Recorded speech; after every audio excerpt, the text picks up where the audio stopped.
All right. Thanks everyone for attending our second webinar on scaling up for Alaska Cottage Food. We'd like to thank EVIE'S Brinery, Alaska Salt Company, the Bagel Shop, Lucy's Market, and Veracity Insurance for being here today to tell us all about their journeys in scaling up with going from cottage food to a brick and mortar type business. Go to the next slide. So this is our agenda. Oops, we left off an A there, but we'll fix that. We'll start with some welcome and introductions, and then we'll hear from our awesome food business panel and have some time for some Q&A. And then the DEC will go over basic a review of all the food permitting requirements. And then we'll get some perspectives from different industry organizations, followed by a presentation by Chris with Veracity about the food liability insurance, just so folks can understand the differences between cottage foods, brick and mortar style restaurants and food service places. And then we'll get some questions answered, followed by a survey, and then our listserv sign up. So our co-hosts today are the Alaska Farmers Market Association, the Alaska Farm Bureau, and the Alaska Food Policy Council. And go to the next slide. And here's a little bit about each of our missions. I am the director of both the Food Policy Council and the Farmers Market Association, and then Amy Seitz, who is our Vice President for the Food Policy Council and the Director of the Farmers Market, or the Farm Bureau, will be joining us shortly. And we are just really stoked to partner with the Alaska DEC on this cottage food webinar series. We get quite a few folks that get their start at farmers markets. There's a lot of farmers that go into cottage food to support the off seasons when they don't have a lot of produce for sale. And we've seen how cottage food can support local economies and blossom into bigger businesses if that's what folks want. So that's our main intention behind this partnership. And then I'd like to introduce Ms. Kimberly Stryker with the Alaska Department of Environmental Conservation. She's head of the Food Safety and Sanitation Program. So I'll pass it over to you, Kimberly. Thank you so much. I want to start by, again, acknowledging and thanking the Alaska Farmers Market Association, the Alaska Farm Bureau, and the Alaska Food Policy Council for facilitating and pulling these sessions together. It really is our pleasure to do whatever we can to help support the industry and help grow Alaskan businesses. We're Alaskans too, and we want to see you be successful and serve safe food and have repeat customers. In case you didn't know much about the program, we provide direct services throughout the state of Alaska, with the exception of the municipality of Anchorage when it comes to retail food and food service. But we also do a variety of other things. We have a molluscan shellfish program. We are the Shellfish Authority for the state of Alaska. And as well, of course, as you're familiar, we have a manufactured food program. And primarily, as you know, the bread and butter of our state is seafood. So we have a significant number of seafood processors that we oversee, as well as body art shops and pools and spas, which surprises some people. In other states, a lot of times you'll see that at a local level. In our state, the municipality of Anchorage does handle pools and spas. And of course, as I mentioned, retail and food service, but we handle all the rest of it throughout the state, including processors who operate within the municipality of Anchorage. You know, one of the things, as I said, that is incredibly important to us is to make sure that we are helping to facilitate safe businesses throughout Alaska. And we really try our hardest not to just be regulators. When we go in, we are doing more than just looking at floors, walls, and ceilings when we go in and do inspection work. We're looking for things that are risk-focused and risk-based. And the requirements that we have in the code follow that philosophy as well. It's important to have a nice solid setup when you get into business, and once you're operational, we do our best to help you to operate your business safely and to have access to the tools that are going to help you. I'm really, really excited today to hear from the food producers who've been so kind as to share their experiences with you. Lucy's Market, the Bagel Shop, EVIE'S Brinery, Alaska Salt Company. These are all wonderful Alaska businesses. It's our pleasure to help support them and their efforts. And I'm just excited to hear from them today. Something that I'm really excited to hear about is a little bit about the food liability insurance program. That's something that for small businesses is really very important, and I'm excited to hear about that as well.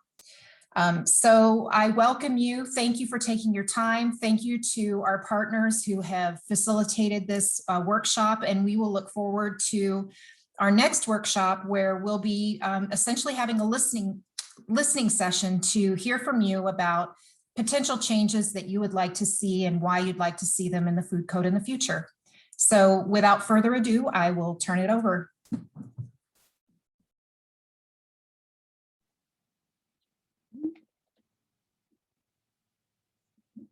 Sorry, this is Lorinda, and I'm also with DEC with the Food Safety and Sanitation Program, and I'm also part of the Alaska Food Policy Council. And I'm just going to help introduce our food businesses that are going to be giving their perspectives.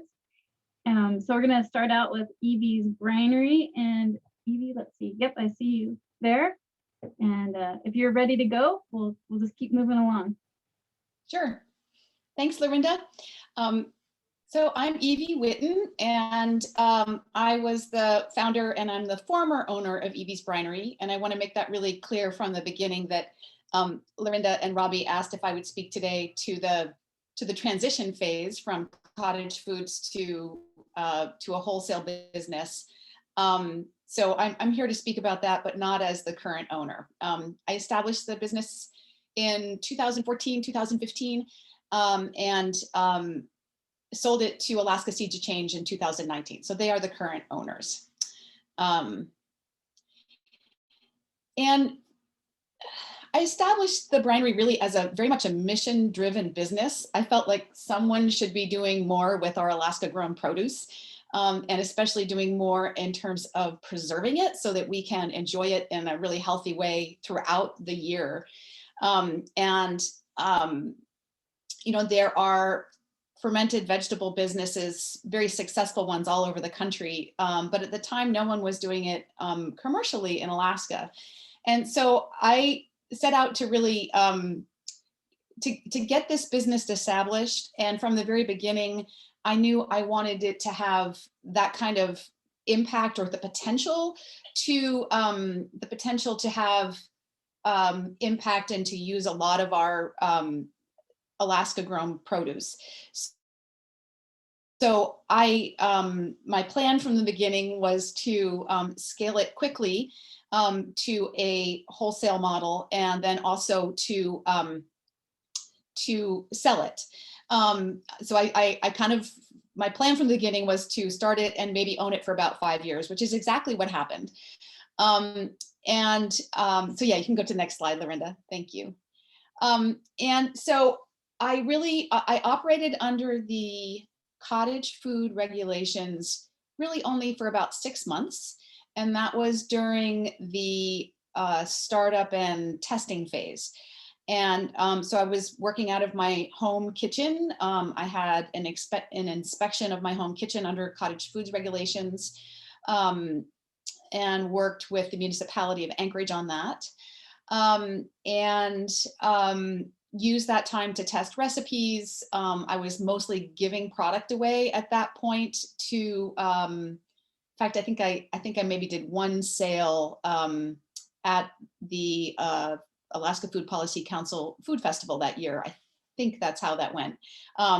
Anyway, I was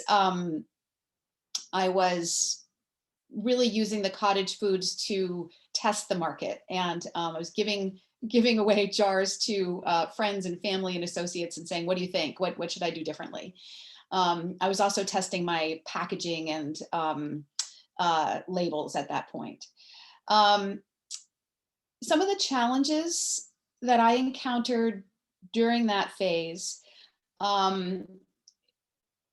included permitting, but I put that at the top, but I want to emphasize that didn't feel like the permitting was that difficult necessarily. It was just a process of following steps and having a lot of attention to detail.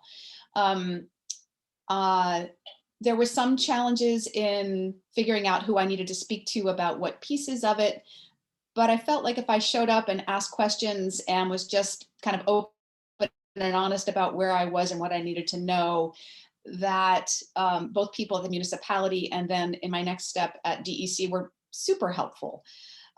So I receive a lot of questions about that. Was that phase difficult? And I want to say it required a lot of work, but it wasn't really difficult. So it was a challenge in the sense of needing to track it, but it wasn't at all adversarial. My biggest challenge, so maybe it should have been first on the list, was in finding commercial kitchen space. When I wanted to make that transition from cottage foods to the next piece, finding space that was affordable and that also really fit my purpose was very challenging. And some of the considerations there were in this business is fairly seasonal in that because I was using only Alaska grown produce, I had a lot of work to do in late summer and fall, and a lot less to do as we went into winter and spring. And so finding space that would accommodate that seasonal schedule, but that would also accommodate a kind of weekly, daily schedule was challenging. The other pieces, and I think ones that are really important to consider as you're starting a business and moving from cottage foods to a commercial kitchen setting, are that if you're looking at shared space, does that shared space have all the equipment you need? And in my case, the spaces I looked at had more than I needed. All I really needed was a hand washing sink, a 3-bin sink, and some work prep tables to do some chopping and packaging. So I didn't really want to pay for, the expensive range and hood and other equipment that some shared spaces or rented spaces provided. And for me, I also needed a lot of refrigeration, and I found that in shared spaces and in not even in spaces that were available but not shared, lacked enough refrigeration for my needs, or they had uneven refrigeration, meaning refrigerators that were shared and being opened all the time, or that were older and not super well calibrated for what I needed.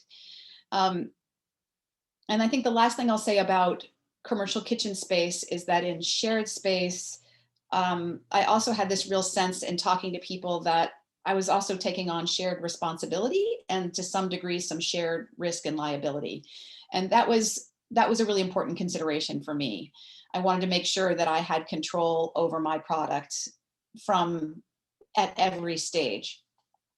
I ended up finding shared space at a brewery. And that was perfect for a fermentation business because they had extra walk-in cooler space. They were there in afternoons and evenings, and I was only there in the mornings. It was a really great situation. One of the other challenges was in finding packaging. That here in Alaska, I really wanted to use a glass jar, and to bring glass up was expensive, still is expensive. And I found I could get a much better deal, a per unit deal, if I bought huge quantities, but then I had to pay for some place to store it if I had many pallets arriving at one time.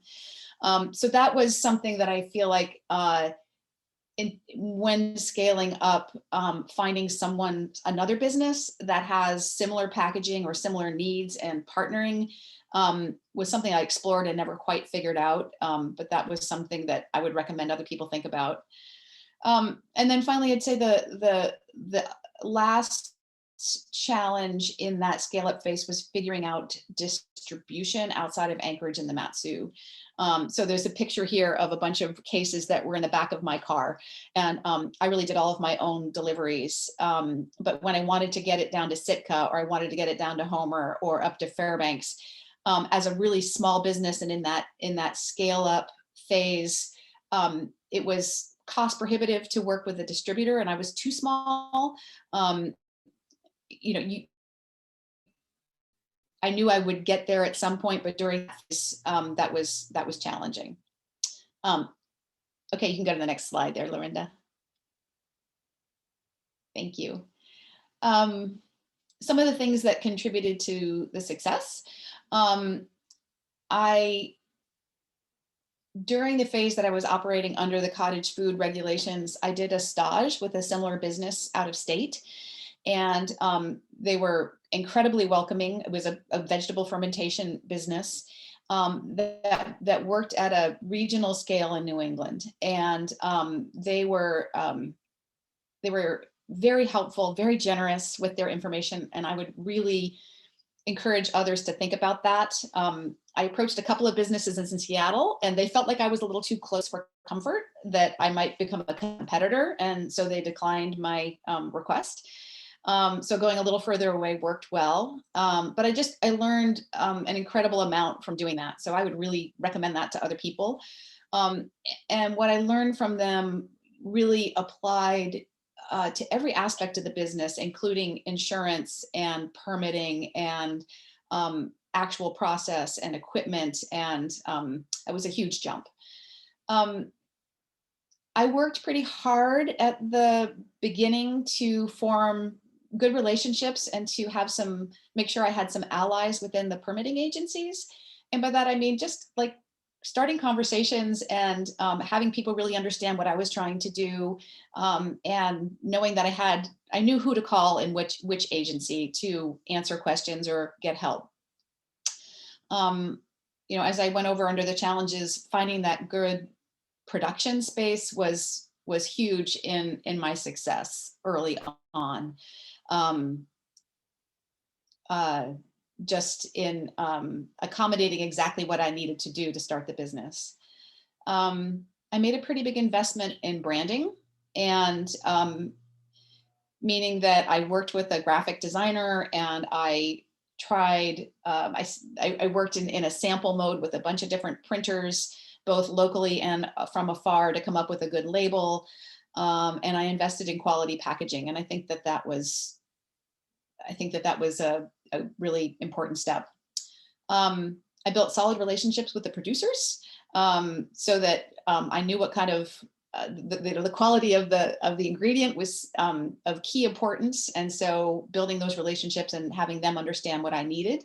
I could take ugly carrots, but they had to be high quality. They had to be fresh and they had to be juicy. I invested somewhat in social media, and I really tried to play up in the social media partnerships with the producers, with farmers, but also with the retailers. And I think that was a fun part of it, and I think it also really helped in the startup phase of the business. And then I was pretty strategic in terms of the placement in retail shops.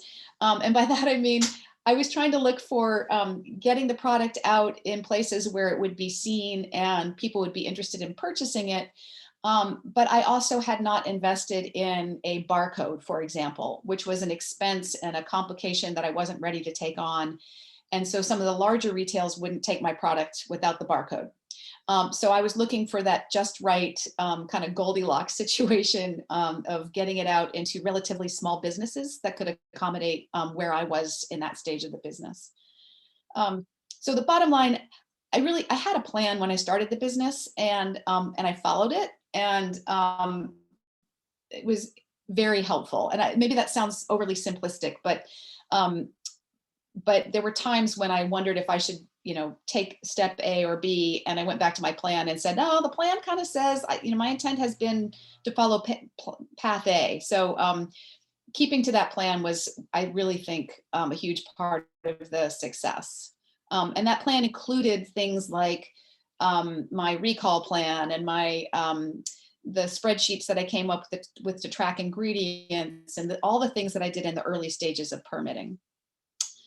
Yeah, Evie, I apologize. It's almost like a speed dating, but we might have to move Keep a going. little bit more Yeah, time. okay. I'll give you like another minute or two. But thank you. Okay, I'm sorry. Yeah, no, so I'm almost done. So in hindsight, what would I do differently? I would use more local resources earlier. For example, I went to Small Business Development Center like 2 years in and realized that I had reinvented their pro forma and I had missed some opportunities that I could have taken advantage of as an earlier startup. I had a daily news reporter approached me early on and wanted to do a story, and I was shy about it. I said, oh, I'm not ready. And I should have done it. And so I would have just embraced and celebrated that startup phase a little bit more. So last slide.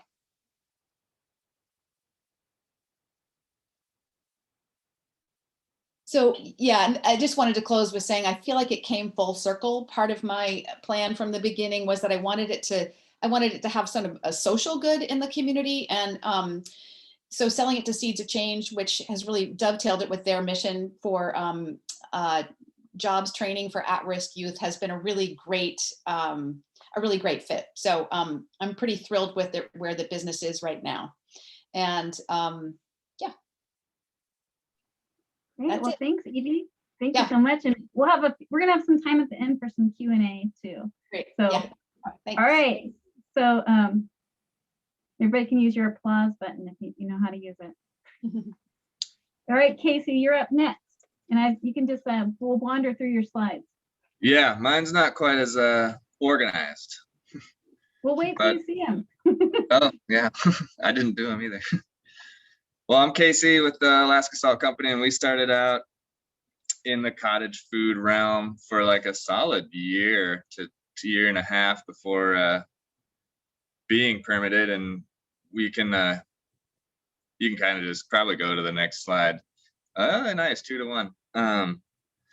Yeah, this is just examples of us in our kitchen at home as a family doing it, because we started out as a side hustle too. We both had jobs, and it was like classic cottage foods. We did it in our kitchen, and it made a mess of our house all the time. And one of the main reasons we went to getting permitted was to get out of our kitchen. And so, yeah, we can talk about so this is how we started, pretty basic. And the interesting thing about making salt anyways is there's not a lot of examples to follow. There's not a blueprint of any kind. Being even a 1,000-year-old industry, it's not necessarily a small business thing compared to a restaurant or whatever, where there's kind of blueprints and whatnot to follow. So we kind of had to invent a lot of the stuff along the way, which when it came to permitting and stuff was a little bit of a challenge, because there's some things that I would argue. For example, one of the things I remember talking with DEC about and kind of not agreeing on was that a part of my process is just boiling seawater, and it can be done and is done by some companies outside of Alaska, outside to open air, and then brought inside. But we kind of battled that, and we ended up following the rules and doing it all inside and doing the ventilation and stuff, which is just it's a lot to battle, but we did it, and it was good. It still is good. But it was totally worth it, being able to make a space for one thing that was dedicated to it, and an inspected facility, and being able to do just more production and more business was obviously our next step. But it was fun. And then I would say, as far as the challenging parts of the permitting process, I would agree with Evie that it was not super challenging or super hard, but it's a tedious process. but very important in your business development too. Just if you know all the things like the recall plan, it really forces you to like get a grip on every little aspect of your production and being able to, you know, work backwards and find a problem if there is one. So it's all a little bit challenging, but also very important. Let's see. So yeah, so that's what we ended up with. We have a very small space. I would like to give a shout out to, I guess, is to Capehead. If anyone's on the Kenai Peninsula, the Kenai Peninsula Economic Development District was one of the people we got introduced to through the Small Business Development Center. And they were the ones that we applied for a loan with just a business plan to build our kitchen, because we built it we have a duplex and we turned our other unit into a commercial kitchen and office. And so we put that little business plan together and they approved it and they made it all possible really with a little loan, micro loan. And this is what we built. We built this a small little kitchen and I miss it. We already moved out of there, but it was fun. And being able to, I struggled with the problem of finding space, especially in Homer. Like Evie found a nice place that would have been ideal for us to find a place that worked, you know, where we could just bring in our salt and package it and do all the stuff, but that just wasn't a reality here. So we built our own, which is very nice to have a custom built thing just for our process, and it worked well. And working with DEC and Heidi was who we worked with a lot on the peninsula here, was awesome. She was very helpful in answering questions, and I would suggest like reaching out and asking questions because they have a lot of the answers. That's Brittany at work in the new space. And I don't know, that's our story. We can if there's any specific points anyone wants me to touch on, I'm more than happy to.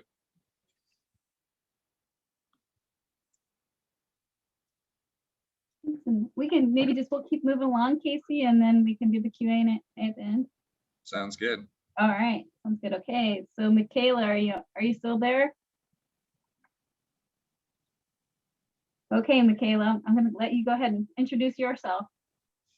Hey, you guys, I wish you could see my video, but you can't. My internet is being a very terrible friend to me today. And we can actually see you, Michaela, now. You can, awesome. Okay, Yeah. I can't see you guys, but that's okay. Hi, thanks. I'm not as organized. Oh, there I am. Hi, guys. I'm not as organized as Evie either, but I just have a bunch of pictures for you, and hopefully I can touch on anything that I missed in the Q&A segment. Gabe and I met in 2011. He was a lover of dough. I am a lover of all food. We kind of just got together, the stars aligned, and his dream was always to open a bagel shop. And I think that dream arose from him being an insomniac back then. He's not anymore, unfortunately. Now he could sleep all day. But for a few months early in our relationship, he would bake bagels at all hours of the day, and I'd give him feedback, and he really perfected the art. And that leads us into our cottage food stint. We got a little booth at the market. There's that famous Homer mud we were slinging bagels from. So Gabe was able to obtain the valuable information that he could boil and bake these bagels at home. He would be up all night boiling and baking in his outside, boiling on his deck and baking a dozen at a time for 10 or 12 hours. I got to use the kitchen at Fritz Creek General Store where I worked at the time as a cook. And I'd go in the night before and make a bunch of schmear. And I think that was our first market Saturday. Saturdays, we would meet in the morning, beautiful, fresh, crusty bagels.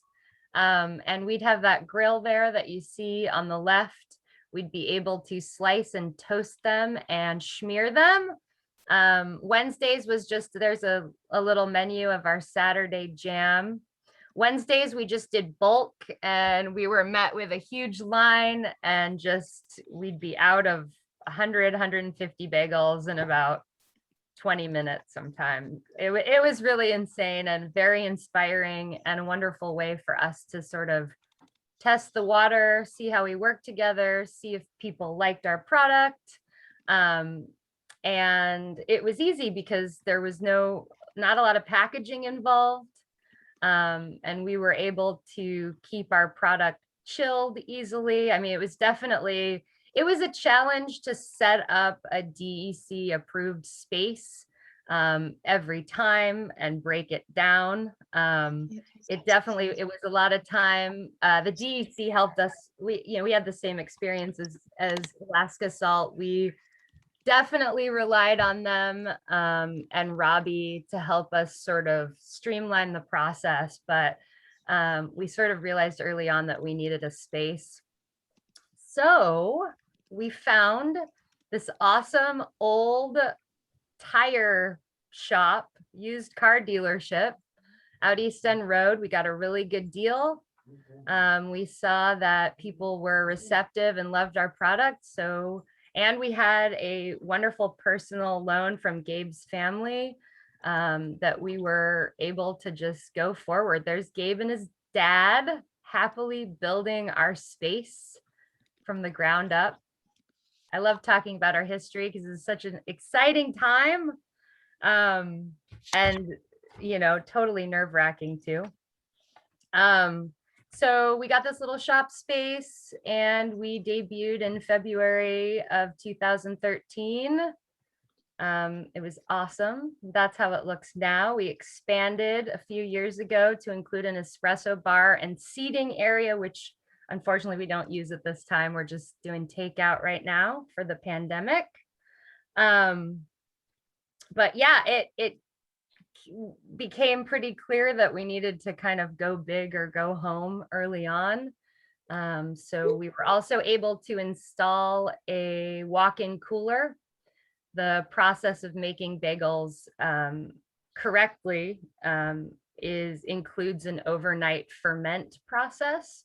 So the dough is rolled and proofed the day before they're baked. So having a walk-in cooler was just, it was key for our success for sure. When we started, we only had a three-door cooler. And like Evie, we were opening and closing it all the time, keeping other stuff in there, and it really wasn't working. Now we're able to produce, I don't know, 600-700 bagels kind of, in no time. And yeah, we're a well-oiled machine now. And we started selling bulk bagels again to Zudi's and Seward. We're not doing that this year, but we were able to create an extra few hundred for her a couple times a week. Now we're just, we're scaled back for just takeout, but it's going really well. And I don't really know what else to say. That was just the nutshell of our timeline. All right, well, thanks. And we'll catch you at the Q&A at the end too. Thanks, Michaela. Awesome. Yeah, my pleasure. I love your doorway. I think it's I beautiful. know. I thought that's a great way to end it. I love it too. I want to see it like that again. Thanks, guys. All right. We are going to move on to Kelsey with Lucy's Market in Soldotna. I guess you guys on the Kenai Peninsula are dominating us today. Well, it's a good place. All right, so Kelsey, I know you don't know what's in your slides, but I sure don't. have Kind of at excited. it. Yeah. All right. There you go. So I guess we'll start at the beginning. In the spring of 2016, I quit my grown-up job of like specialized billing at a pharmacy, and I took off just like to Europe for a couple of months, got back and had the like now what question to answer. And for years I've been working on muffin recipes, actually. This is how Lucy's first started. And a lot of people don't know this because now we have our beautiful storefront, but I started with this like really fierce desire for people to learn that muffins are not cupcakes without frosting, but that they can actually be like a wholesome thing for you to eat for breakfast. So for years I had been just like piling loads of muffins into my friends' hands whenever they'd come over, because I'm like working on all these recipes all the time. So I get back from that trip, I've quit my job, trying to figure out what in the world to do that will be more fulfilling and satisfying. And one of my best friends actually owns a restaurant here in Soldotna. And she's like, Kelsey, you need to do your muffins. You've been talking about this for years. It's like, fine. Like she just kind of gave me this kick in the butt. So I started looking into it. And so I actually didn't end up working under like the Cottage Foods umbrella at all, because immediately I knew I wanted to be selling to local coffee shops for them to resell. So a quick look into the rules for that showed me that I would not, even though I was planning on being pretty small at the time, I had to be working out of an approved facility. So that, I guess, was challenge number one. But I'm so thankful that I had that connection with someone with a commercial kitchen here in town, which it can be. Now that I have my own kitchen, I understand how intimidating and scary it is to let someone into your space. So I'm so thankful that she took that risk with me. I'd worked in that kitchen before, so I knew the ins and outs. I knew their schedule and kind of how not to be too interactive. So a couple days a week, I started making muffins out of the kitchen at just Odie's Deli here in Soldotna, and did that, kind of got into a rhythm. Was facing kind of your standard challenges of like the supply chain. It's tricky, especially even on the peninsula or Alaska at large, to get a hold of things in the quantities that you want in a way that you can actually store. Kind of like Evie was talking about, you can get this large amount of something, but then you have to have a place to house it. So I'm going to fast forward a little bit, did that for about a year, and then a very, very small, like 300 square foot tiny gourmet food shop that I had always loved dearly came up for sale. And I scrounged up every penny I could find, including cashing out any form of retirement I had, in order to have a down payment to buy this little shop. And my my friend I was talking about earlier, she became like a small percentage partner with me too to make this happen. And literally within like finding out to like turnkey, this is my shop I have to run, and I've never run a shop before, was about a 2-week process. So the interesting piece about this was I still have this wholesale muffin program going that's growing really organically. I wasn't trying super hard to grow it because I didn't really have the capacity to, but I have this little muffin program that's now like muffins and cookies. It's growing, it's expanding. I cannot produce these products in this tiny little kitchen that I just bought. So I still have the business operating in 2 separate places, which felt very disjointed and like I couldn't use my time efficiently. But bittersweetly, right after I bought this storefront, I found out that the landlord, it was myself and some other businesses in this building, our landlord was not going to renew our leases. So as a brand new business owner, I was faced with also having to move again and find commercial kitchen space, which you're probably catching on to the fact that that's a really challenging thing to do. So very thankfully, one of the neighboring businesses, River City Books, was going to finally build their new dream building. They wanted a food establishment in there as well. We pitched our dream, and that's what you're looking at now is the entrance to our current storefront. And the architects were really amazing, and they're also like, hey, we don't do kitchens. I was like, great, because I want control over this. So got to design the kitchen that we're now in. And at the time, it felt like we were really leveling up space-wise. And it was like, we went from 300 square feet to, like triple that at least. So it was a big growth, but a piece that I'm now learning in retrospect, and I will pass along to anyone listening, is to anticipate, like if your plan is to grow, which for most of us it is, because in order to get above your overhead costs, like the key is volume, right? So you anticipating growth is a scary thing because it means believing in yourself, believing in your success, believing in your product. But if you don't do it, then you reach a point where you can't actually meet the demand that is being placed on your product that you have loved and developed, because you're limited by your space. And somehow, even in this brand new place, we're already at that point again. So after these years of trying to get like the muffins, and now we have this, I'm a cheesemonger. I have a cheese shop with a cafe and gourmet groceries, and it's this incredible multifaceted thing. It's become entirely too much to do in one space. So we're actually actively seeking a way to separate the wholesale part, the muffin and cookie part, back out. And in the process of one of my business partners, we're converting her garage into a commercial kitchen because it's in an okay place to do that here in town. It's on commercial property.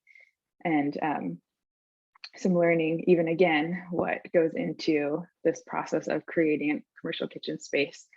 So I guess that's kind of the point of this talk. So I'll touch on that real quick, which is I can't sugarcoat it.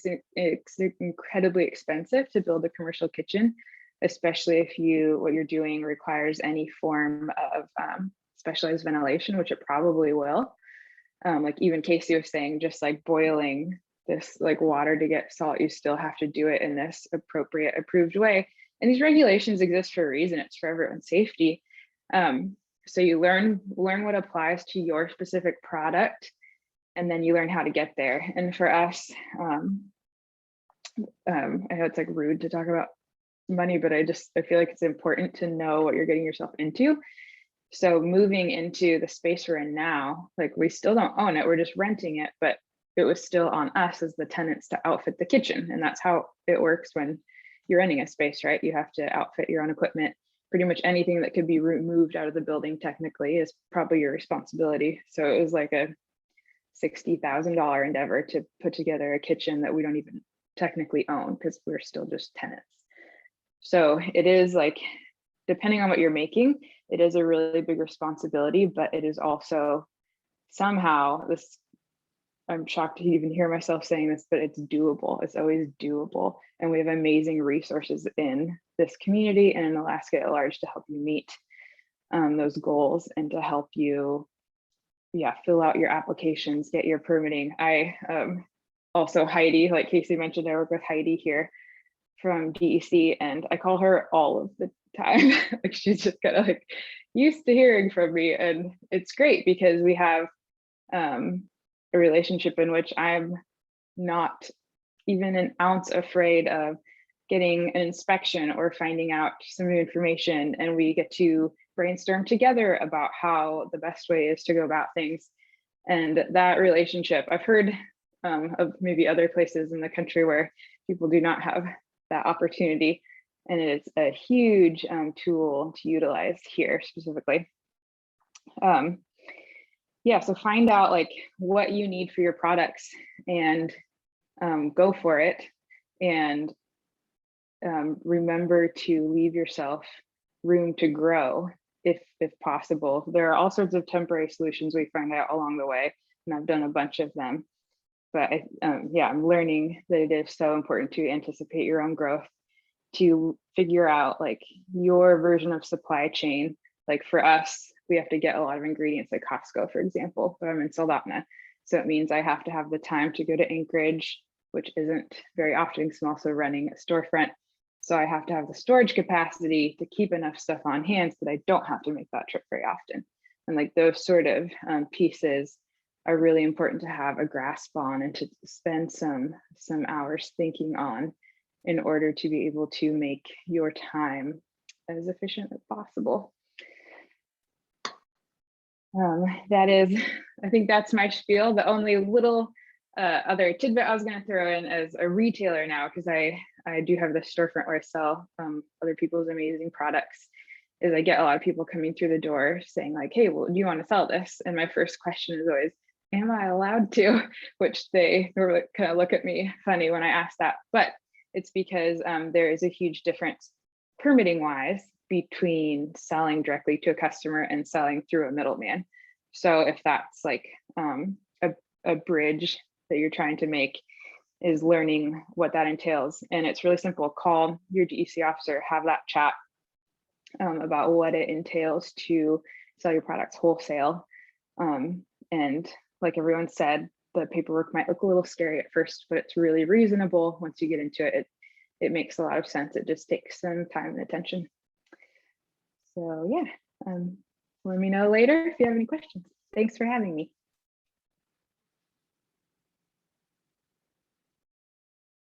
Okay, so we're gonna just jump right in. Thank you so much, Kelsey. And we're gonna jump into the Q&A. And I first want to ask, like, what's your favorite muffin flavor? If that's not like a cake and a liner. Mine personally, oh boy, it depends on the day for me, but probably across the board, it's banana peanut butter chocolate chip. Wow, okay. Yeah. That sounds really good. We need to Thank you. have a cookbook then probably too. It's one of the dreams. All right, and so we're going to open it up to all of our businesses that joined us today to do a Q&A. And I'm just going to look here in the chat too. I've got a couple questions. I love to hear from you. I'm a regulator, but I do, you know, as DEC, we always are trying to help people. And I love that you spoke about your relationship with Heidi and Mel there and Soldatna, and that you can ask them questions. So was there something unexpected? Casey, maybe we'll start with you. Was there something unexpected that you learned in the process of getting going and scaling up your business? Oh man, I don't know. I mean, it seems like there's always unexpected stuff. It's part of, like, I expect it now. I mean, I did a lot of research too, like, so nothing really, there was no big surprises, I guess, that I could think of that from the DEC perspective. That's all quite laid out for you, and unless you're trying to do something you shouldn't, there's not a whole lot to be surprised by. Okay, and I'm just gonna put into the chat too. Just feel free to put your questions into the chat, or if you're not shy, just shout them out. And how about like Evie or Michaela or Kelsey? Is there something unexpected that you would like to share with others that might be heading down that same path? Yeah, I'll just say briefly that one thing that came to mind,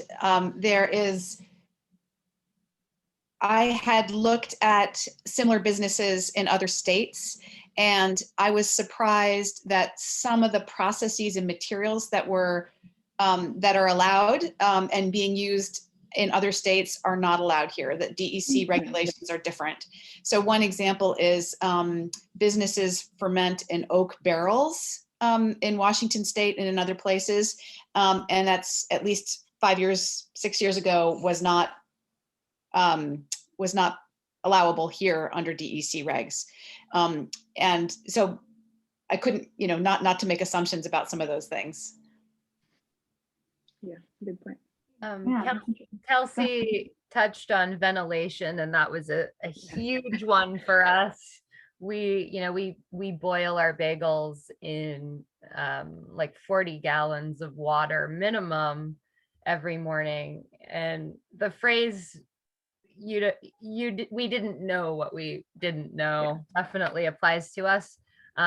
We had to have a huge exhaust fan installed, and with that, the chase for it was extremely costly. And this is us working with DEC regulations and also very closely with the fire marshal, getting set up and them needing to know pretty much every square inch of the space and what we're doing with it. And when we got that exhaust fan, it became clear to us that we needed an air exchange unit outside to replace that, to make up for that air being sucked out. Otherwise, where is it going to come from? So that was a really big, expensive lesson for us in setting up. I mean, that's like the most obvious one I can think of. Mhm. Yeah, I agree with that. When setting up the kitchen we have now, it was big and scary process or whatever, but the one bill that actually made me cry was from getting our ventilation hood installed. I guess the little thing I'll add to that, because I think we're mostly talking to Alaskans here, is we're kind of used to doing things ourselves as much as possible, and that's definitely like my mindset and how I was raised.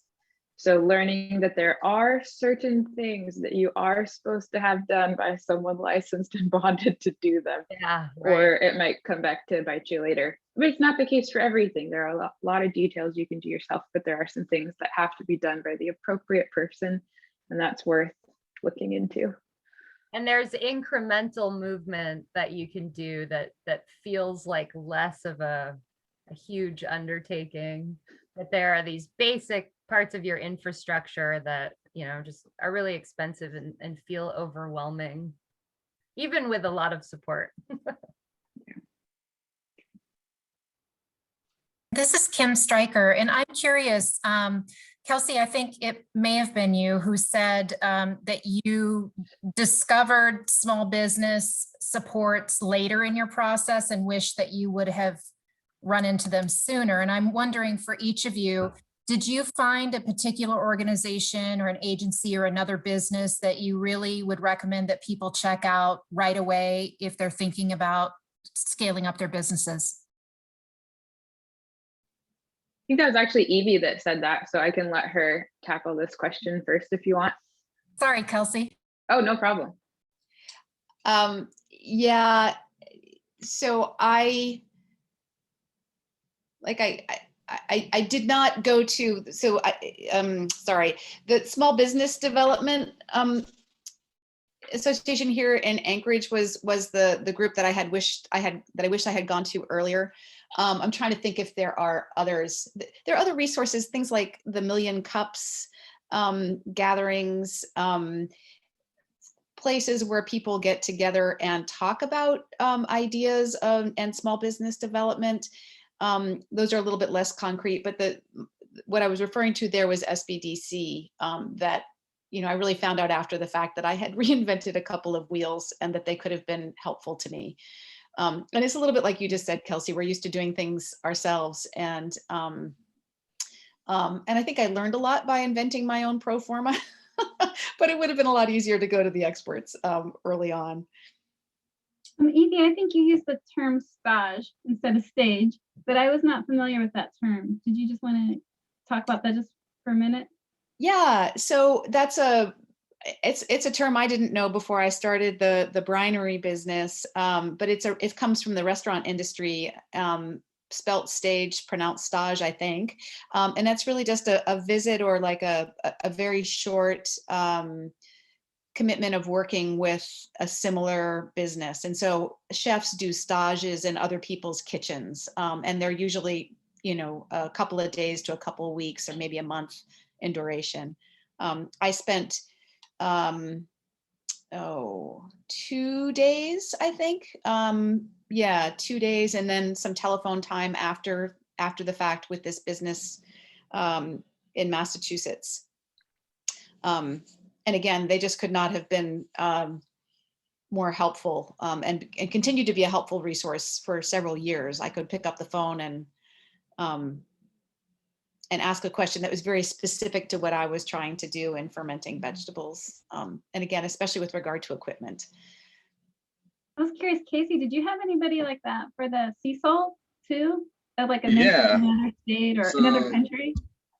Yeah, I started with going to the SBDC, the Small Business Development Center here in Homer, which was a great resource. They have all kinds of information for one thing, but then also lots of connections. And I never would have, they are the ones that steered us towards CAPED, which was who funded us our first round of like startup funding, and never had ever heard of them, wouldn't have found them otherwise. But it was Brian Zach who was the head of that when we were there, and he he was very knowledgeable and really good at like understanding our needs and pointing us in the right direction. And I would definitely recommend anyone thinking about doing anything to hit up the Small Business Development Center, because they have a bunch of resources. Great, thanks. And we're going to wrap up the Q&A bit. Do either any of you guys have anything else you'd like to add, Michaela or Kelsey? Keep tracking. Like, I think it's really important to not be afraid to ask questions and to build like these sort of relationships. Like, I was so excited even to just be here meeting these other business owners, because it's a unique thing that we do, and it can be really wonderful at times and really hard at times. So it's really good to have a support network that you can go to with all of your bizarre little questions, and hear that someone else has faced the same things that you have. I agree. Like, networking is so important, even if you have a very specific business with specific requirements. It's interesting how the hive mind can sort of help you fill in the blanks and find creative solutions and make friends with the people. You know, us making friends with the fire marshal was like the best thing we ever did. We called that guy every day. So, you know, reach out to people, even if they don't know your business specifically, they can help you a lot. Well, I think you guys are all great models, and I hope that maybe people will be contacting you after this webinar, maybe asking some questions too. Cool. All right, well, we're going to wrap up. Yes, go ahead. Much. All right. Well, we're going to go ahead and move on to our next presenter, and I'm going to share my screen here again.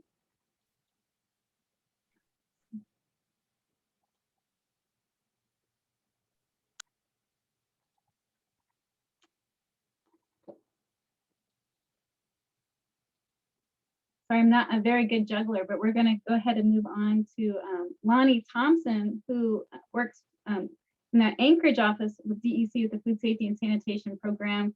And she's one of our environmental health officers. And Lonnie, how many years have you been with DEC now? Over 5. I think once you get 5, you just stop counting. I agree. Just lose track. All right, Lonnie, well, I'm just going to go ahead and if you're ready, we'll go ahead and move through your slides.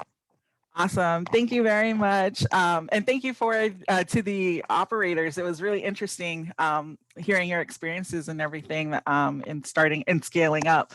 So I will be giving an overview on what to consider and how to get started with the State of Alaska DEC Food Safety and Sanitation permitting process. First off, I'd like to thank Lorinda Lotka and also Heidi Eisenhagen, who are from our program and who had contributed to this presentation. And as Lorinda had mentioned, I am Lonnie Thompson, and I am one of the environmental health officers based in Anchorage, and I will be presenting on this. Next slide. So, oh, okay, something went off. Okay. All right, so when you want to decide on that you want to do more with your product, you would want to decide whether you would want to scale up in retail or if you want to scale up to wholesale.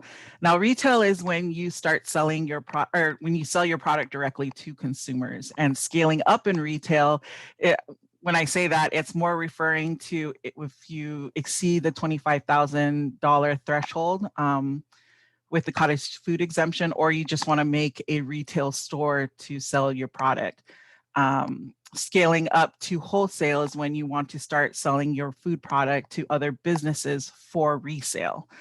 Under retail sale, if you're wanting to sell within the city limits of Anchorage, which is from, and we have Janine on online, I believe, but she can correct me if I'm wrong. But the city limits of Anchorage start from like Eklutna and exceed all the way to Portage and anything between that.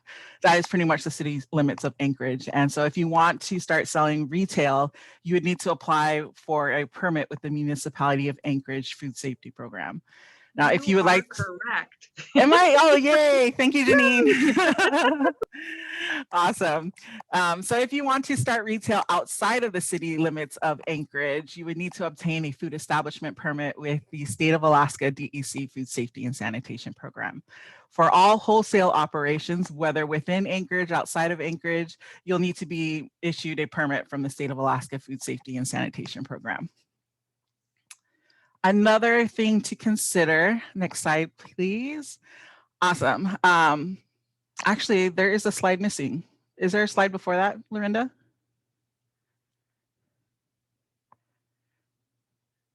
Maybe not.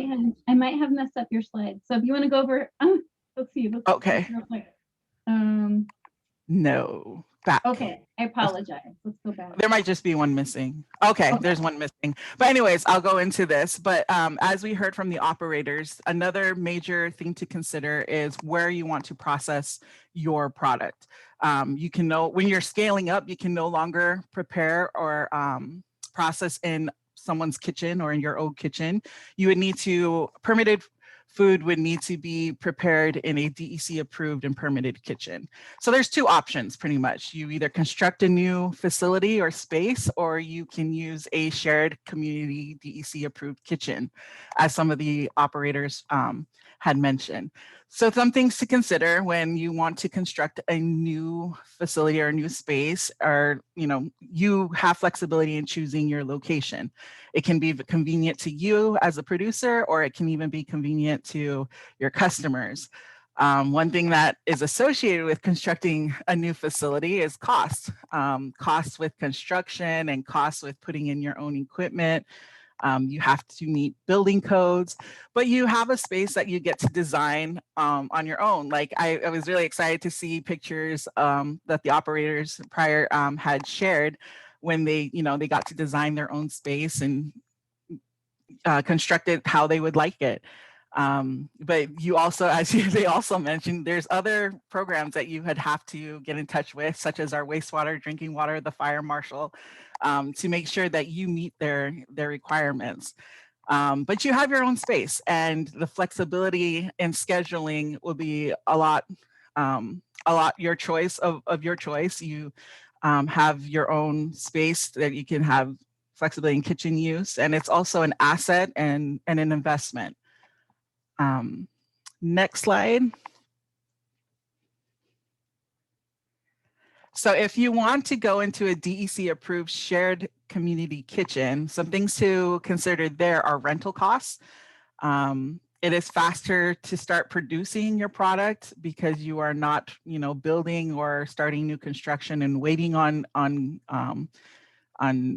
requirements to be met. So you could probably just get in the kitchen and start producing products. You may not be able to, or you may not need to buy your own or your equipment. Most commissary kitchens or community kitchens have the basics, such as an oven, table, and all the necessary sinks. But I say may because they may not have specific equipment, such as a roaster. If you are a coffee roaster, they may not have that in their kitchen. Now, this part is a little tricky, and many miss this and do not understand it. But even though a kitchen is DEC approved and permitted, the processor will still need to go through a plan review process. The reason is because a plan review concentrates on the applicant's process. But you can request or ask the kitchen owner for items to use for your plan review, such as a floor plan or a plot plan. A shared kitchen may not have the flexibility for your schedule. You may have to work around other people's schedule. You would need to start considering, also consider where you're going to store your finished product. Another issue that happens often is that if an operation changes location, the processor will have to go through another plan review process. DEC permits are non-transferable. They are specific to location and processor. And how to get started on the permitting process with the State of Alaska DEC Food Safety Program. There are two applications. The first application is the food establishment application. This is for the permit, and this is an application that asks for general information about the operation. The second application is a plan review application. And that application asks for more specific information, such as the floor plan, plot plan, information on the drinking water system, wastewater system, request a plumbing schematic, and so forth. This will be reviewed and approved by a state of Alaska environmental health officer before operation begins. There are fees associated for each of the applications, and the amount of fees will be determined by the type of operation. The fees do not need to be submitted the same time as your applications. What will happen is that when the applications are received, it will be reviewed for completeness by an environmental health officer, and then a permit type will be determined. And that's where they will determine how much the amount of fees. And the environmental health officer will then issue an invoice for those fees. The plan review fee does need to be paid before the plan review can begin. On our website, we have further resources that may help in providing the information for a plan review, but oftentimes the plan review when environmental health officer gives you a plan review application, it's usually accompanied with a plan review guide, which will explain kind of like the information we need when completing a plan review application. So for food processors, there are some items that environmental health officers will request during a plan review, and that is not specifically asked for in the application. One is labels. We do have a link to the FDA labeling guide that has specific requirements for labels. Some requirements include using the common name or usual name of the food, that the ingredients be listed in order in descending order of predominance, and making sure the sub-ingredients are on there, the dual declaration of net weight, which needs to be in both metric and US customary, and the name and addresses of the manufacturer, distributor, so forth. And environmental health officers will work with you on making sure your labels are in compliance. But we'll also ask about packaging. What type of packaging will your products be in, and how will it be coated so that it can be tracked. And this is needed so that we may be able to understand your recall plan that will also need to be submitted. And as of our new revision last year, it is also a requirement to submit your recall plan. So more is required of processors that produce high hazardous food products, such as products that are smoked, cured, acidified, dehydrated, thermally processed acid foods, thermally processed low acid foods, pardon me, and products that are reduced oxygen packaged. Environmental health officers will ask for the product testing results for your products or that's for pH and water activity. We also will put you in touch with the State of Alaska Processing Authorities, who are located at the Kodiak Seafood and Marine Science Center, and they will work with processors on verifying their process. Also, for some highly hazardous food products, a hazard analysis and critical control point, also known as a HACCP plan, will need to be submitted. And some processes will need to be filed with the Food and Drug Administration, also known as the FDA. Other items to consider is distribution of your product. How will your product get to your customers in a safe and sanitary manner? And for products that need to be refrigerated and frozen, how will it be transported while holding them at those appropriate temperatures? Also, when your operation is approved, you are subject to a DEC routine inspection. So in other words, you get to see us. And so we are not as intimidating as that cartoon, that short stubby guy there. We're a lot friendlier. Our faces are a lot friendlier. And so yeah, we would get a hold of you to conduct that DEC routine inspection. And if your product crosses state lines, you are then subject to FDA inspection. So you'll get to see more of us because we do most of the work for FDA here in the state of Alaska. And so our program is scattered all around Alaska. We want to be a resource to you while also ensuring that your food products will be, are, and continue to be made in a safe and sanitary manner. So that's pretty much the basic overview on how to get started with us. Again, like the operators had mentioned, just call us up and give us your ideas, and we can talk with you all and talk through it to make sure that you guys are being directed into the correct process and getting permitted. So thank you all. Thank you, Lorinda. Thank you, Heidi. If there's any questions, if not, I'll turn the time over back to Lorinda. Thank you. Thanks, Lonnie. So do we have any questions now that have come up through Lonnie's presentation?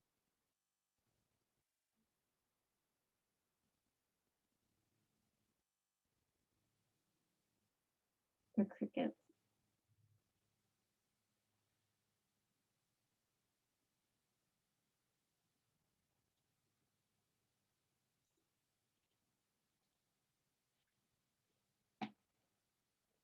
Let's see. And if you have any questions, feel free to type them in here.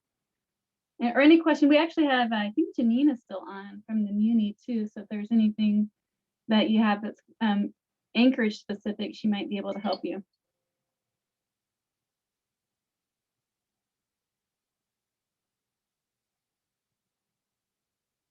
Well, thanks, Lonnie. I guess you're so thorough that nobody has any questions. Robbi, do you have any questions for Lonnie? I think Lonnie did an amazing job. I think so too. Thank you. I'm glad my audio was good this time around. I think. Yeah. That was great. I did have a question. This is Janine. So I was curious, I didn't realize this, that the state does plan reviews each time an operator takes over another facility or uses another facility. Is that correct? Each time that an operator moves location. Okay.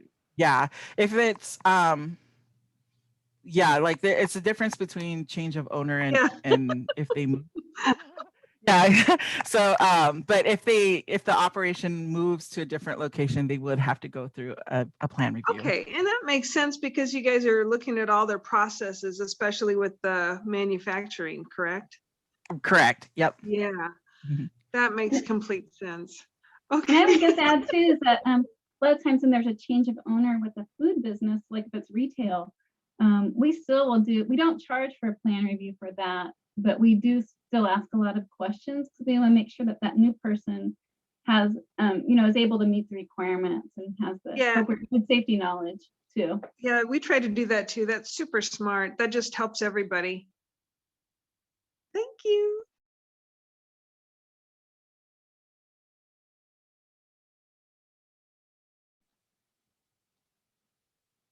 Sharing my screen and move on to our next. All right, Alyssa, are you on? I am, thank you. So Alyssa, if you want to introduce yourself and your son there. Yeah, absolutely. So I'm Alyssa Rodriguez. This is Tyrion. We were just enjoying some bagels. I regret that they were not from Homer. So I'm the director of the Alaska Manufacturing Extension Partnership, Alaska MEP, and we are a relatively new organization. There have been other MEPs, but this MEP is located within, or we're part of the university. We're also partially a federal program, and we exist to help manufacturers advance in Alaska. So really anything that a manufacturer might do, any needs they might have, we exist to try to help meet those. And to the extent that there are fees associated with it, we try to help offset some of those costs. That's part of getting some money from the federal government, is so that we can make all of the resources that a manufacturer might need a little bit more affordable. Our goal is to help small to medium-sized manufacturers, which in Alaska is pretty much everyone that's not a large seafood processor, and to help make any resources as accessible as possible. And so I wanted to, a lot of the folks that were mentioned, a lot of the organizations that have already been mentioned, CAPED, SBDC, we work in close collaboration with them to help one, just to help make sure that as many manufacturers as possible around the state know that we exist and we are here specifically to help you. So that's a big part of what we do is we're just trying to make sure, being a new organization, that people know about us.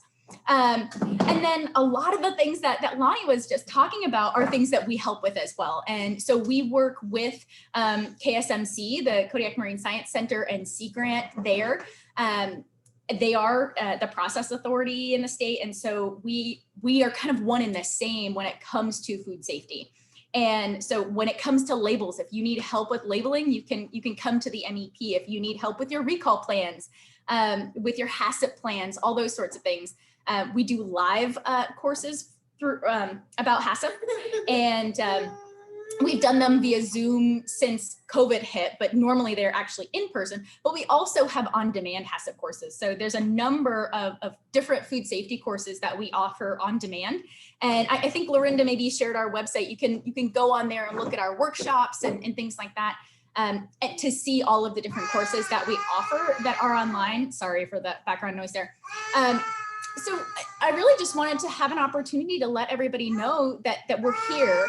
We're here for not just food processors, we're here for all manufacturers, but we have a lot of wonderful food manufacturing in Alaska, and we really want to help see people grow and advance, whether that's needing help with your supply chain and logistics, or needing help with a recall plan. We're here to help with any of that. And if we aren't the ones who can help you, at least we can be a one-stop shop to direct you to who is the best person to provide that assistance. So with that, I'll take any questions that anybody might have about the MEP and kind of who we are and what we do.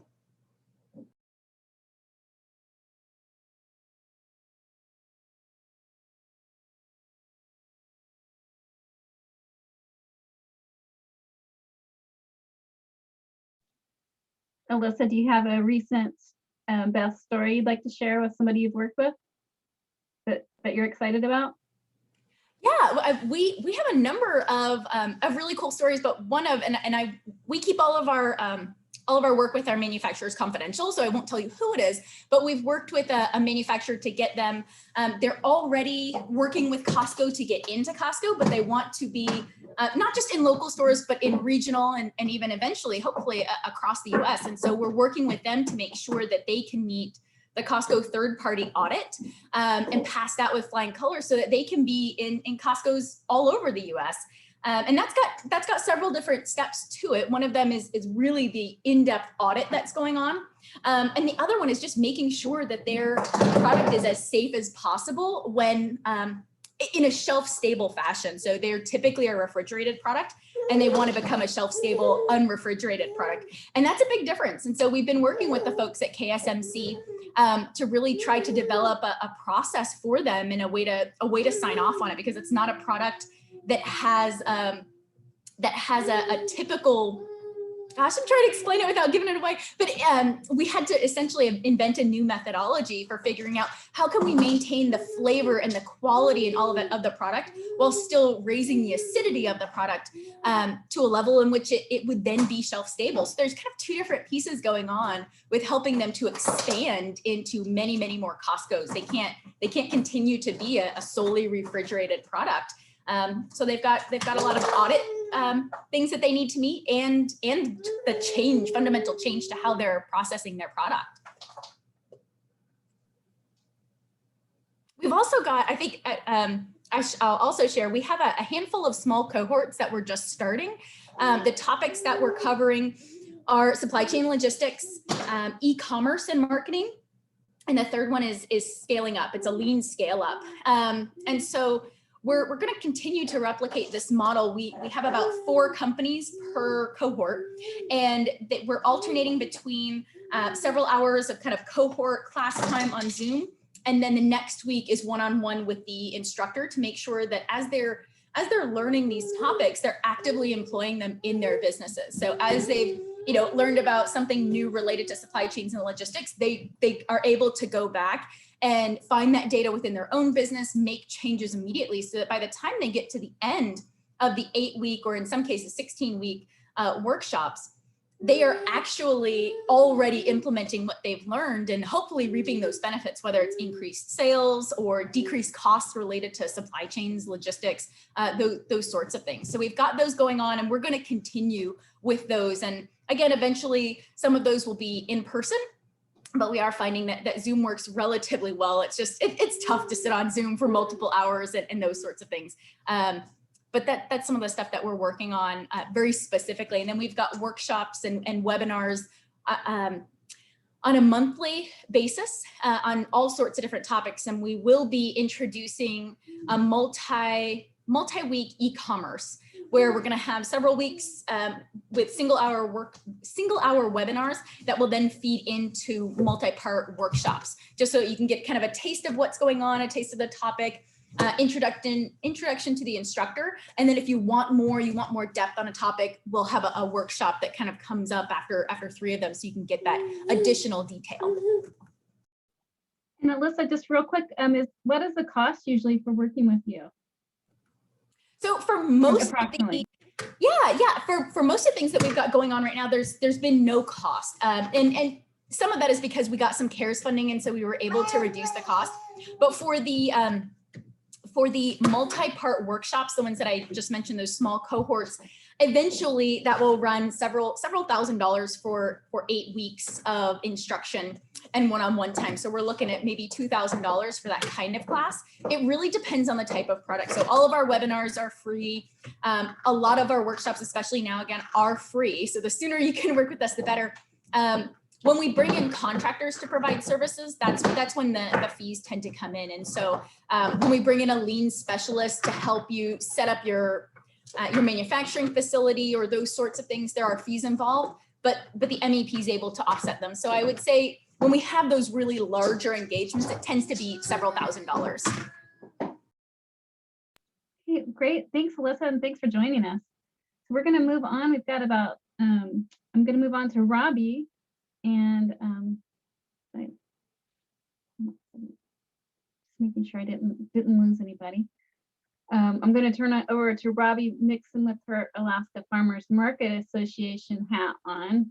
There are tulips behind her, and to talk about food liability and things to think about from a market perspective.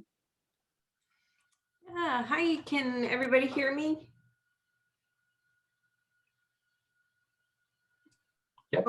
Okay, cool. Thanks, Alyssa. I am the director of the Alaska Farmers Market Association, and I wanted to just share a few thoughts on cottage food and farmers markets. As you've seen a couple of examples earlier today, I think one of the Homer Farmers Market, which I used to direct, we had the absolute pleasure of incubating the Bagel Shop, which has now become just a staple in our community food scene. It was before at farmers markets, but now it's great to be able to get their items pretty much any day of the week. So, and I do want to say, you know, scaling up is not for everyone. It's absolutely not the path you have to take. Staying small and within farmers markets and food hubs, that kind of a thing is absolutely vital to our small local economies as well. So just wanted to put that out there. I also wanted to share a couple of resources. This is University of Vermont. They created a farmers market legal toolkit. So one thing you'll hear about coming up soon from our friends at Veracity is risk management and just being aware of the different kind of risks that your vendors and your market take on by allowing different types of foods. So this website, which I'll drop down in the chat here in a second, specifically around the manage your risks. They have tons of information on here about food, but all kinds of different things at your market. So food related illnesses, employment, ADA compliance, all that kind of stuff. So if you are a market vendor or manager, I would highly recommend checking out this website. we will be using a lot of these resources as we develop our own Alaska Farmers Market toolkit. We have a big section on food safety that Lorinda and Kimberly and the whole DEC crew is going to help us make sure we're getting the right things in here. The other thing I wanted to put a plug in, we have our upcoming 2021 virtual summit on April 9th. It's absolutely free and it's all via Zoom. And again, I'll drop a little link in here for folks that if you want to learn more, we will be doing a session on the legal toolkit as well as a lot of other really fun, not so scary topics. But thanks, Lorinda. All right, I was wondering where my screen went. You stole it from me. Okay, now and Robbi, I might have you help introduce our next speaker since you've worked with them more than I have. If you want to, with Chris, and I think Troy is on also. Sure, yeah. Chris and Troy participated in our last year farmers market conference. They presented on a couple things, including hemp and liability around markets and getting your vendors some affordable coverage. And they are from Veracity Insurance Solutions, and they are going to tell us all about their flip program. I think I may have left something. Troy, but I'm going to pass it on to you. Hi, I'm Chris Van Leeuwen. I appreciate you taking or allowing me to take some time with you today, and hopefully that we can impart some information for you. I know that we have a mixed audience here with market vendors and market managers, but when it comes down to it, all of you have exposure in different ways, whether you are a vendor or a market manager, and you need to recognize these exposures. And as an insurance professional, that's kind of what I'm here to do, is show you some exposures you have and solutions to actually kind of plug these holes to protect you and your business. I'm assuming I can share my screen here, right? Is that correct? You can, and I have your presentation up, but you know, if you want to share it, that would be great. No, that'll. So I'm just trying to figure out how to navigate to the next page. You just have to tell me, and I'll move it for you. How Okay, that'll be fine. So these just there you go. Yeah, go ahead. You can click on all three of these. I don't want to take a lot of time on the disclaimers. This is just, you know, as an insurance guy, you always want to protect yourself too. But what we're going to be talking about is generalizations of information, and that all policies are not created equal. And so the information we're imparting is to give you an idea of some of those things that you need to be aware of, but then always go to your insurance professional or your attorney to consult them with this. Go ahead and go to the next page. So what we do is we identify problems. I want you to be aware of problems that can cause legal issues for you. The most common one is people see is the slip and falls. Liability that arises out of the maintenance or the use of a premises, whether that's a brick and mortar shop or just a 10 by 10 booth, you're responsible for that. So if something happens in there, you can expose yourself to that. One of the big things that have already been discussed is the product liability. Anything that you put out, whether you know in food or vegetables, whether they're canned or not, this is your product. If somebody becomes ill or cuts themselves on it or anything else, you are legally liable for any type of bodily injury or property damage that arises from the product you have on the market. And so it's really important to make sure that you have a product liability policy in place to cover you for that. Everybody has just your day-to-day operations that you can be sued for. So that is covered in the general liability policy. You can go to the next page. Auto, if you're a vendor and you have a commercial vehicle or a food truck and or trailer, these are big exposures to the business. And one of the things that we see a lot of is that people will use their personal vehicles for commercial use. And you need to be really careful about that, and you need to talk to the person that's handling your personal auto insurance and make sure they understand that you're using it for commercial use, because I've seen many personal lines policies exclude any type of business use for your car.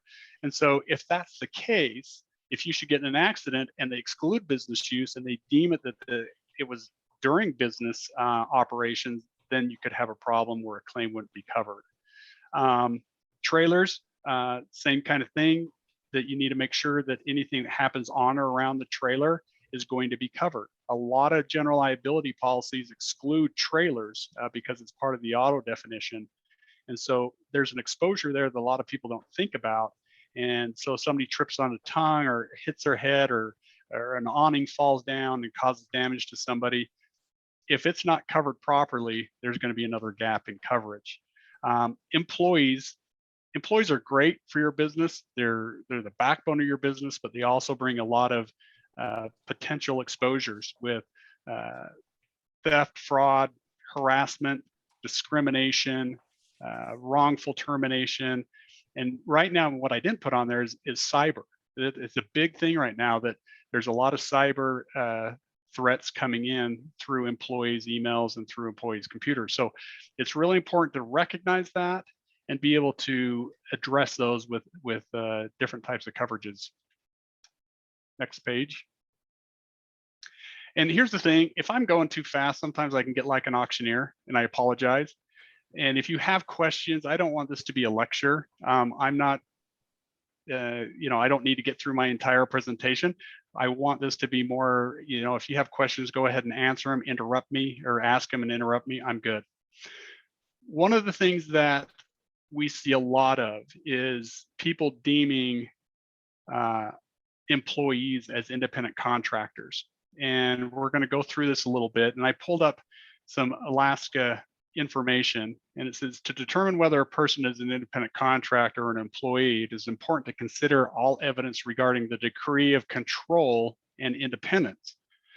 So an independent contractor should perform duties that are not part of the normal workflow and perform tasks that have a specific result or end date, expect to receive income from one or more source, have a business license, have a business premises, and provide service to more than one employer. And so a lot of people deem people as independent contractors to get around payroll taxes, to get around workers' comp laws, to get around paying them under the table kind of a thing. But it depends really on the amount of control you have over that person. Next slide.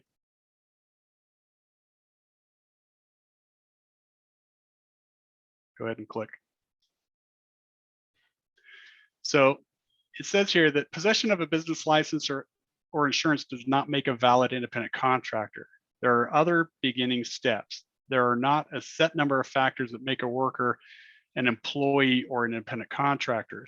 So it gets back into reiterating how much control you have over that individual deems them an independent contractor or a employee. And so if you're mandating when and work should be done, what type of equipment should be used, what workers to hire or assist with the work, where to purchase supplies and services, what work must be performed by that specific individual, and in what order that's done. So if you say, hey, to your neighbor, I'm going to be participating at this market. Can you come give me a hand? You need to show up at 8 o'clock. I need you to do these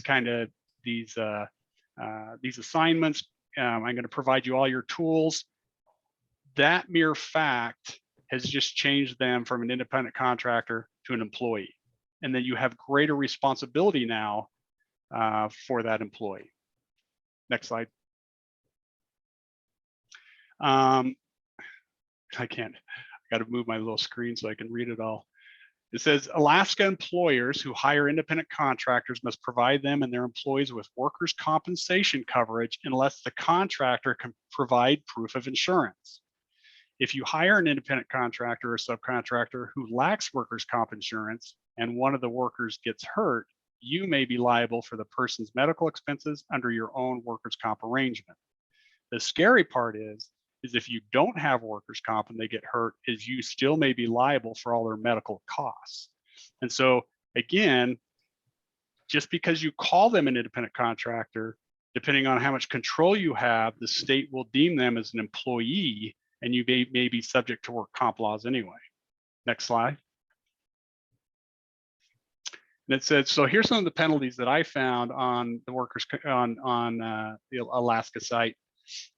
Those who fail to maintain workers' comp insurance for their employees will be subject to a variety of penalties, up to $1,000 per employee per day in which they fail to provide workers' comp coverage.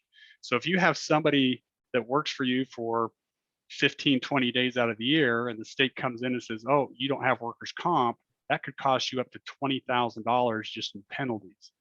You can also be shut down by the state.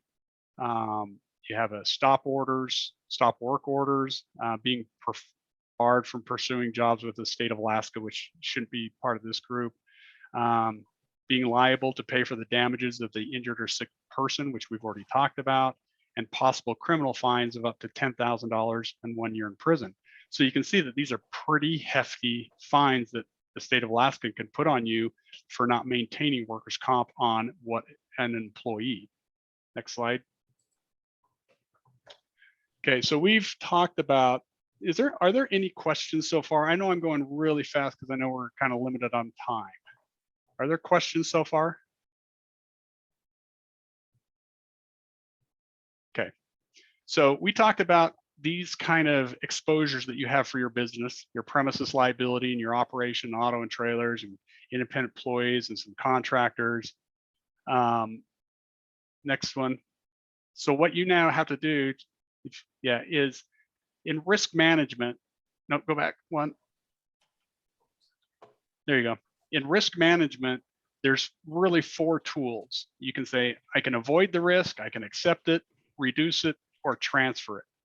And so when you say, if I have employees, I can't avoid having an employee, so I can do things to reduce and transfer my risk of the exposure for my employees.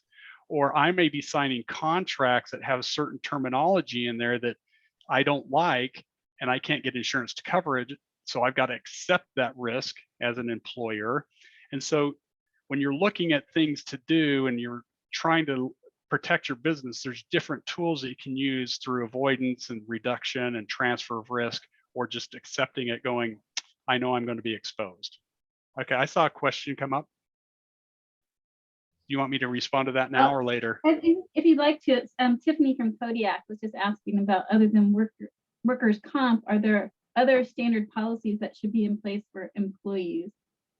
Well, again, it depends. There's all kinds of policies to protect yourself. Like you got the workers' comp, obviously, for work-related injuries. You have what they call employment practices liability that would protect you from wrongful termination, age discrimination, sex discrimination, what they call wage and hour, meaning that they can sue you for not paying them appropriate, what they deem backed wages or missed wages.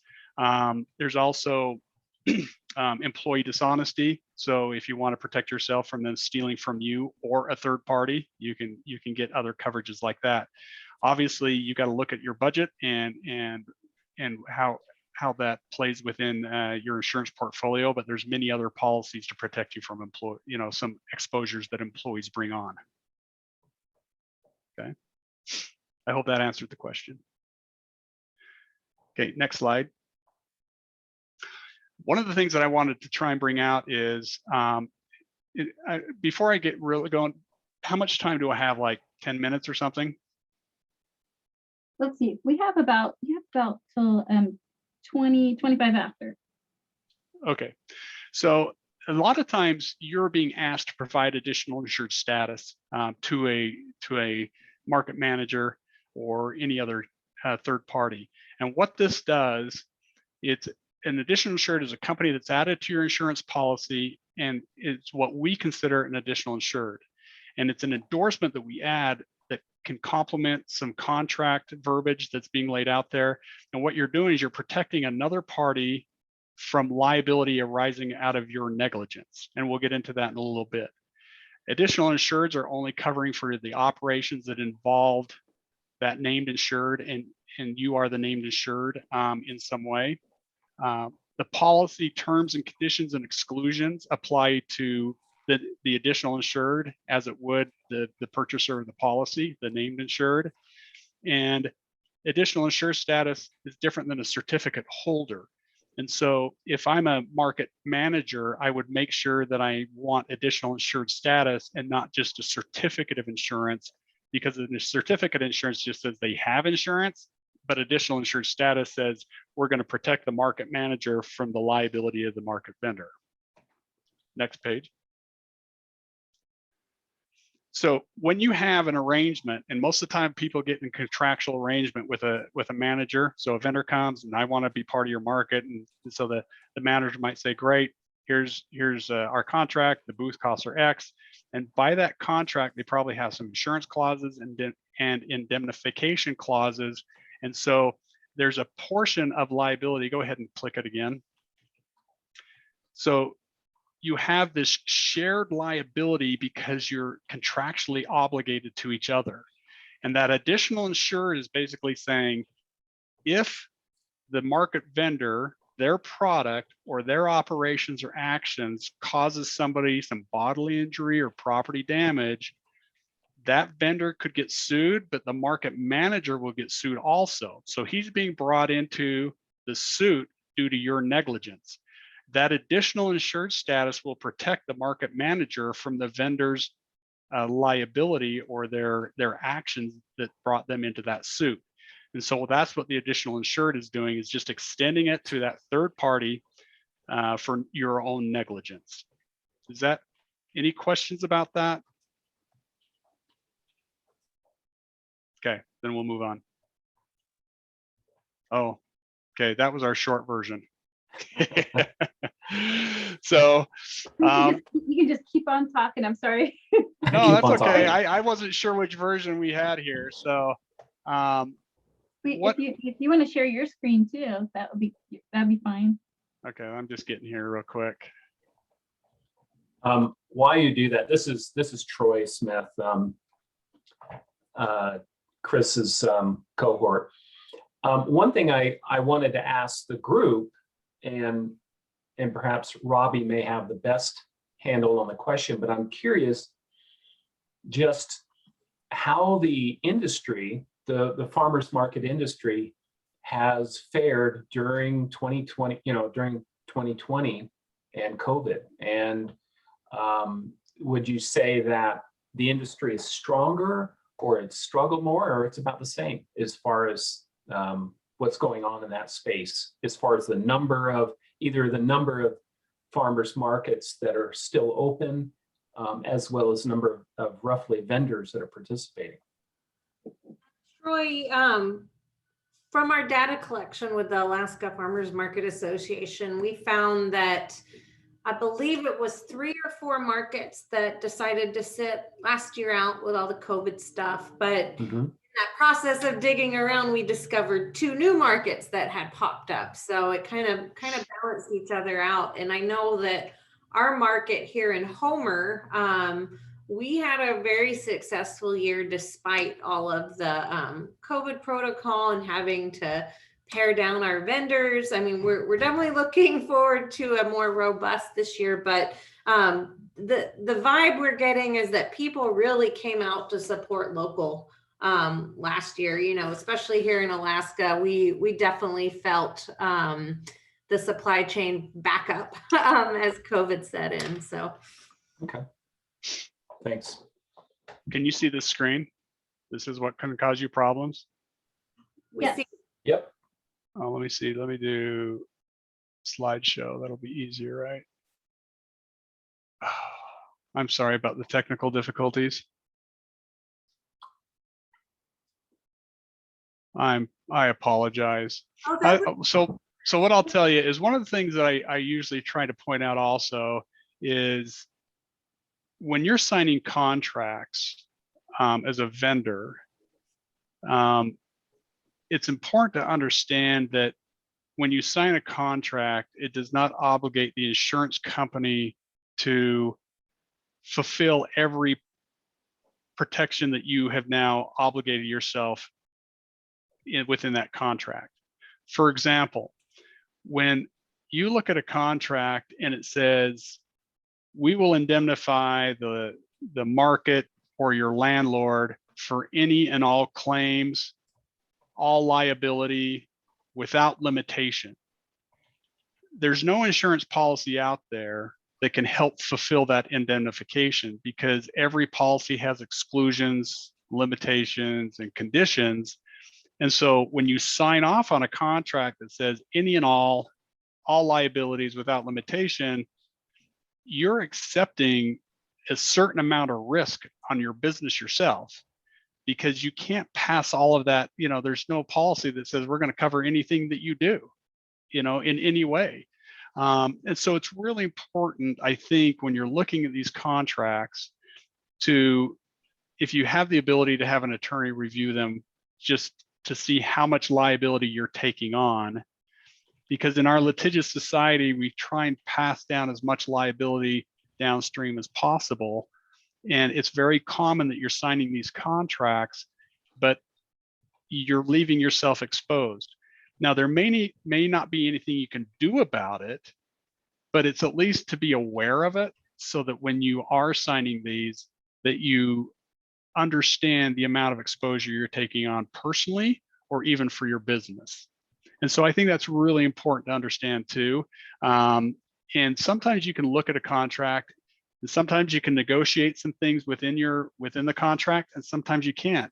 But I think it's still just having the knowledge and the understanding of what you are accepting within the contract is important, because they can actually get you in a little bit of trouble there. When you're looking, and then when you're looking at your insurance policies, or when you're talking to an insurance professional, it's really important to have a description of all your operations and what you're doing, so they have a good understanding of what your exposures are. It's not good to try and, you know, hide things and, well, you know, it be vague about your operations, or vague about the products you're putting out, because you feel like you might not get the insurance. But there's clauses and policies that if you misrepresent yourself, they can deny a claim. So you're really not doing yourself any favor if you're withholding information when you're starting the initial application. So I guess my parting thoughts are, have real open discussions with your insurance professional. Talk about your auto exposures. Ask them if your personal auto is going to cover you for commercial use. Talk about, you know, the indemnification agreements in these contracts you're signing, what the insurance will cover for and what it won't cover, so you understand. If you have the ability to talk with some lawyers, it's important to have them review it also. And as a business owner, I think the biggest thing is just be aware. Just be aware of those exposures, be aware of what can come back and bite you, and then strategize and figure out what you can do to limit and reduce that as much as possible. The food liability insurance program is designed to provide real cost-effective insurance to the small business owners. You can go online and purchase, you can manage your certificates, you can request certificates all online from your mobile phone, and it's a great way to manage your insurance. Troy is there. On the presentation, you have the contact information for Troy and our service center. And so if you have any questions, feel free to reach out to us. And I'm open for any questions if you have some. Chris, this is Lorinda, and while we're waiting for some questions to go into the chat, we often run into, just speaking for like markets, people that might be doing like homegrown produce, maybe selling eggs, or also making food in their homes. Is there any special considerations that you might have for them that you would want to share? As far as eligibility or liability? Well, probably both, just like, and what they should be considering when it comes to their liability for the products, those types of products. Right. So obviously, any type, whether it's a vegetable or eggs or whatever you're manufacturing in your home, number one, I would say is make sure you're doing this all within the state law and whatever codes that you have to live by. I know that this has been talked about previously in some of your, I think in this seminar, but that'd be the first and foremost is as long as you're you're producing these products within the guidelines of the state statutes, you're probably going to be good. As far as liability goes, the food liability insurance program contemplates these small, the produce that is produced from the farm. Now, FLIP will not insure the farm itself, but will insure the products that are coming from these farm operations or these homemade foods and products coming out from a home. Again, as long as you're doing all this within the state guidelines. Does that answer your question? Yeah, I think it does. I know that the question had come up about, are those insurable products that are made in people's homes? And then I think also people that do like chickens under the poultry, USDA poultry exemption, that's been another area of questions. Yeah, I would have to look at the underwriting guidelines within the food liability program. I know that I don't think that any type of, I'm just going from memory, but I think any type of actually poultry or meat may not qualify. But I know that the produce and like honeys and these other homemade products would be.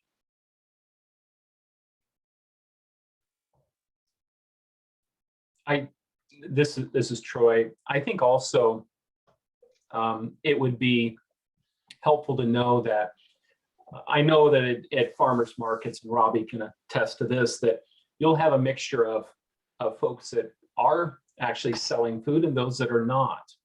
And we also have resources for those, if it's 50-50, 70-30, depending on which farmers market it is. And the folks that are selling other things that are non-food, that we also have resources that can address those and help those folks out as well. Let alone, of course, today's topic is more food-based, but yeah, I want you to be aware of that.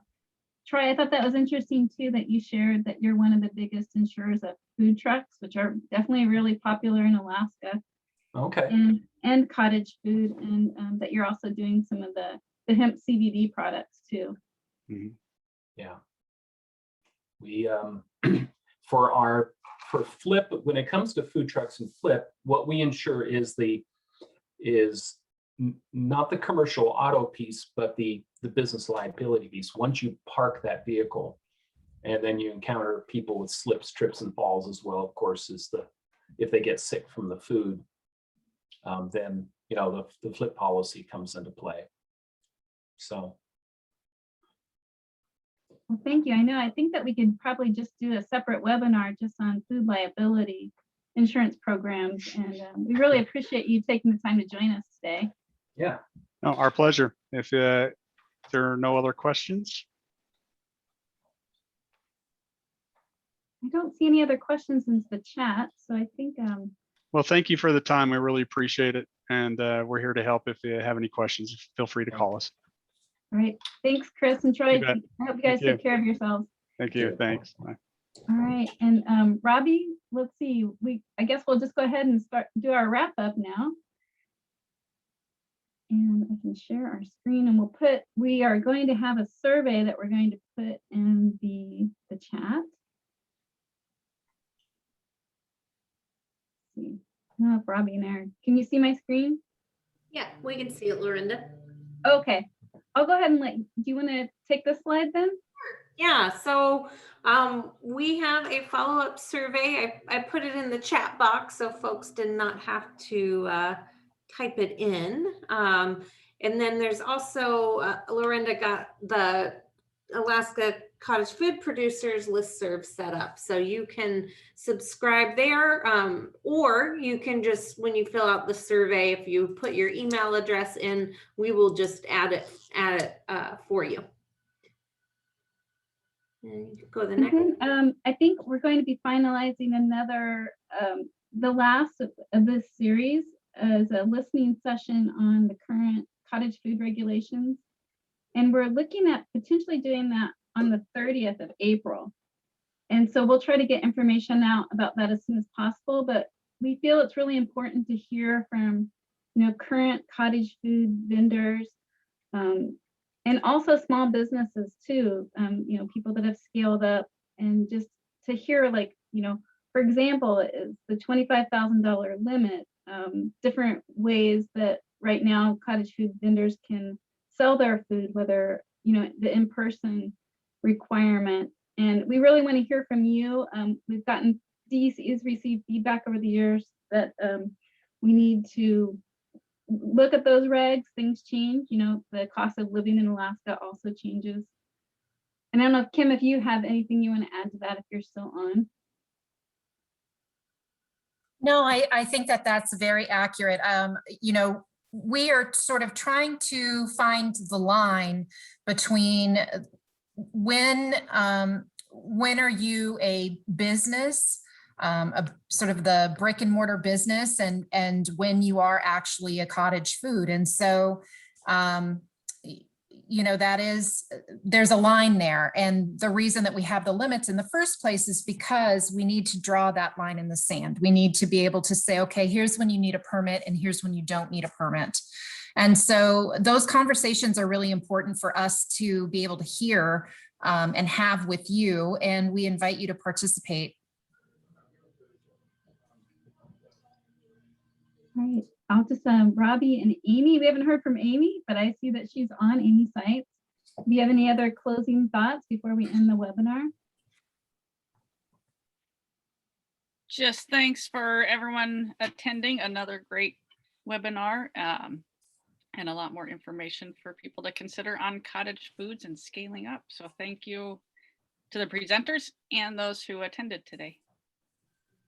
Yeah, thanks everybody. We'll have this posted here in the next hour so folks can review it, and you can check out the presentation materials as well if you missed something. I know that there's a ton of information in there, and be on the lookout, like Lorinda said, for that listening session date. Thank you, everybody, and happy spring.